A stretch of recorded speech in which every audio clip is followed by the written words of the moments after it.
നിയുക്ത മുഖ്യമന്ത്രി V D Satheesan വീടിൻ്റെ മുന്നിൽ അദ്ദേഹം ആളുകളെ കാണുന്നു. അദ്ദേഹം ഇന്ന് രാവിലെ തിരുവനന്തപുരത്തേക്ക് പോകും. വിമാനമാർഗമാണ് അദ്ദേഹം തിരുവനന്തപുരത്ത് പോകുന്നത്. 10:30 മണി കഴിയുമ്പോൾ അദ്ദേഹം തിരുവനന്തപുരത്ത് എത്തുമെന്നാണ് നമുക്ക് ലഭിക്കുന്ന ഉത്തരം. കൊച്ചി നെടുമ്പാശ്ശേരി വിമാനത്താവളത്തിൽ നിന്നായിരിക്കും അദ്ദേഹം തിരുവനന്തപുരത്തേക്ക് പോവുക. കാണാനെത്തിയ നിയോജക മണ്ഡലത്തിലെ പ്രവർത്തകരെയും UDF അനുഭാവികളെയും വിശ്വാസികളെയും ഒക്കെ തന്നെ സ്വീകരിക്കുകയാണ് വി ഡി സതീശൻ. അദ്ദേഹത്തെ ഇന്ന് വമ്പിച്ച സ്വീകരണത്തോടെയാണ് സ്വന്തം നാട്ടിലേക്ക് പ്രവർത്തകർ എതിരേറ്റത്. കൊച്ചി വിമാനത്താവളം അക്ഷരാർത്ഥത്തിൽ ജനസാഗരമായി മാറിയ കാഴ്ച ഇന്നലെ നമ്മൾ സംപ്രേഷണം ചെയ്തിരുന്നു. ബിപിൻ സി വിജയൻ പറവൂരിൽ നിന്നും തത്സമയം ചേരുന്നു. Bipin, good morning. പറയൂ ബിപിൻ, എന്താണ് അദ്ദേഹത്തിൻ്റെ രാവിലെയുള്ള പരിപാടികൾ? Good morning SK. നിരവധി പ്രവർത്തകർ ആലുവ ദേശത്തെ വീട്ടിൽ ഇപ്പോൾ നമ്മൾ ഈ ദൃശ്യങ്ങളിൽ കാണുന്ന അദ്ദേഹത്തിന് അതുപോലെ തന്നെ പൊന്നാട അണിയിക്കാനും ഒക്കെ ആയിട്ട് നിരവധി പ്രവർത്തകരും പ്രധാനപ്പെട്ട ആളുകളും അദ്ദേഹം ഇപ്പോൾ ഒരു പ്രമുഖ പ്രവർത്തകർ ഇപ്പോൾ വി ഡി സതീശൻ വീട്ടിൽ നിന്ന് പുറത്തേക്ക് പോകാനുള്ള തിരക്കിലാണ്. അദ്ദേഹത്തിൻ്റെ യാത്ര എങ്ങോട്ടാണെന്ന് അറിയില്ല. എന്തായാലും അദ്ദേഹത്തിന് രാവിലെ കൊച്ചി എയർപോർട്ടിൽ എത്തേണ്ട ആവശ്യമുണ്ട്. രാവിലെയുള്ള ഫ്ലൈറ്റിലാണ് അദ്ദേഹം, ഇൻഡിഗോ ഫ്ലൈറ്റിലാണ് അദ്ദേഹം തിരുവനന്തപുരത്തേക്ക് എത്തുക. 10:30 മണി കഴിയുമ്പോൾ ഏതാണ്ട് ഒരു 10:10 ആകുമ്പോൾ ഈ വിമാനം തിരുവനന്തപുരത്ത് എത്തിച്ചേരും. അദ്ദേഹത്തിന് തിരക്കിട്ട പരിപാടികളാണ്. ഏറ്റവും പ്രധാനം രമേശ് ചെന്നിത്തലയുമായുള്ള അഭിപ്രായ വ്യത്യാസങ്ങൾ പറഞ്ഞു തീർക്കണം. AICC general secretary KC Venugopal ഈ പ്രശ്നത്തിൽ ഇടപെട്ടിട്ടുണ്ടെന്നാണ് നമ്മൾ മനസ്സിലാക്കുന്നത്. ആഭ്യന്തരമില്ലാതെ ഒരു കാരണവശാലും അദ്ദേഹം മന്ത്രിസഭയിലേക്ക് വരില്ല, ഇനിയും അപമാനിക്കാൻ നിന്നു കൊടുക്കില്ല എന്നാണ് അദ്ദേഹം തൻ്റെ സുഹൃത്തുക്കളോടൊക്കെ രമേശ് ചെന്നിത്തല പറയുന്നത്. അതുകൊണ്ട് തന്നെ രമേശ് ചെന്നിത്തല ഒരു തീരുമാനം എടുത്തിട്ടുണ്ട്.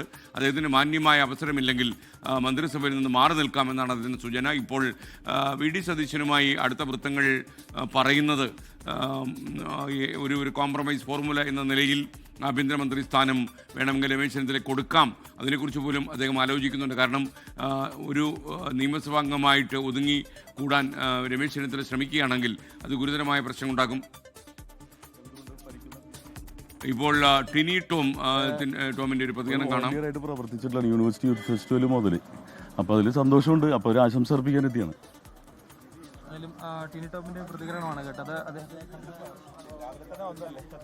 രാവിലെ ഇന്നിപ്പോൾ നമുക്ക് ഫ്രീ ആയിട്ട് നാളെ സത്യപ്രതിജ്ഞയൊക്കെ ഭയങ്കര തിരക്കായിരിക്കും. അപ്പോൾ എൻ്റെ അടുത്ത് 6 മണിക്ക് വരാനാണ് പറഞ്ഞിരുന്നത്.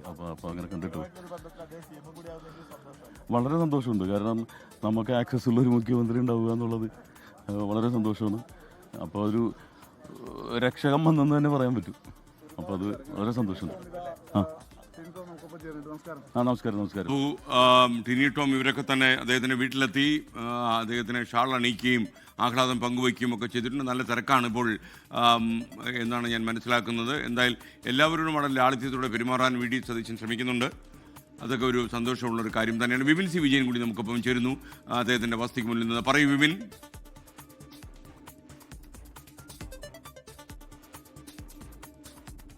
സ്വന്തം സ്ഥലം, അതായത് നോർത്ത് പറവൂരിൽ നിന്ന് ഒരു ആക്സസ് ഉള്ള ഒരു മുഖ്യമന്ത്രി ഉണ്ടാവുക എന്നുള്ളത് ഒരു നല്ല കാര്യമല്ലേ എന്നുള്ളത് കൂടിയാണ് അദ്ദേഹം ഈ ഘട്ടത്തിൽ ചോദിക്കുന്നത്. ഇപ്പോൾ CM വി ഡി സതീശൻ ഇവിടെ നിന്നും പോയിരിക്കുകയാണ്. ഇന്ന് വ്യക്തിപരമായിട്ടുള്ള രാവിലെ സന്ദർശനം എന്നുള്ളതാണ് പറഞ്ഞിരിക്കുന്നത്. അതല്ല, അതിനുശേഷം മറ്റ് പരിപാടികളൊന്നും തന്നെ ഇന്ന് രാവിലെ ഇല്ല. 9 എത്തേണ്ടതാണ്. കാരണം അവിടെ മന്ത്രിതല ചർച്ചകൾ നടക്കേണ്ടതുണ്ട്. ഒപ്പം തന്നെ ഘടകകക്ഷികളുമായിട്ടുള്ള യോഗങ്ങളുണ്ട്. അവിടെ എല്ലാവരും തന്നെ കാത്തിരിക്കുകയാണ്. അപ്പോൾ അതിനിടയിൽ ഇന്നലെ രാത്രിയോട് കൂടിയാണ് അദ്ദേഹം ഇങ്ങോട്ടേക്ക് വന്നത്. ആലുവ ദേശത്തെ വീട്ടിലേക്ക് അദ്ദേഹം എത്തിയത്.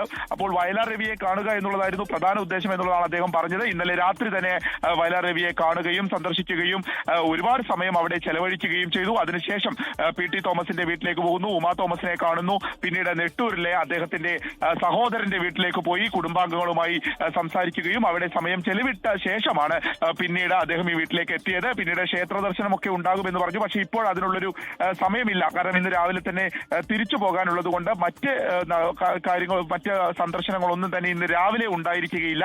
നേരെ തിരുവനന്തപുരത്തേക്ക് പോവുകയാണ് എന്നുകൂടിയാണ് അറിയിച്ചിരിക്കുന്നത്. അപ്പോൾ അതിരാവിലെ ഈ ആലുവ ദേശത്ത് നിന്നുള്ള ഒരു കാഴ്ചയാണ്. പ്രധാനപ്പെട്ട ആളുകൾ വരുന്നു, അദ്ദേഹത്തിന് ആശംസകൾ അറിയിക്കുന്നു, ബൊക്കെകൾ കൈമാറുന്നു. ഇതിൽ പ്രാദേശിക നേതാക്കളുണ്ട്. നമ്മളെ കണ്ടതുപോലെ തന്നെ തന്നെ വിവിധ സംഘടനകളുടെ തലപ്പത്ത് ഇരിക്കുന്ന ആളുകളുണ്ട്.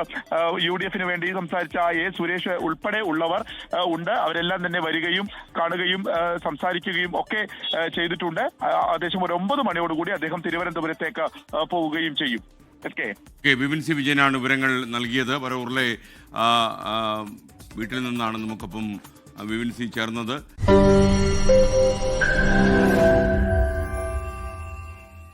ലോകത്തെവിടെയായാലും ഏത് സമയത്തും 24 വാർത്തകളും ഓഗ്മെന്റഡ് റിയാലിറ്റി പാക്കേജുകളും എക്സ്പ്ലെയിനറുകളും വിശദമായി കാണാൻ ഞങ്ങളുടെ YouTube ചാനൽ നിങ്ങൾക്ക് സബ്സ്ക്രൈബ് ചെയ്യാം.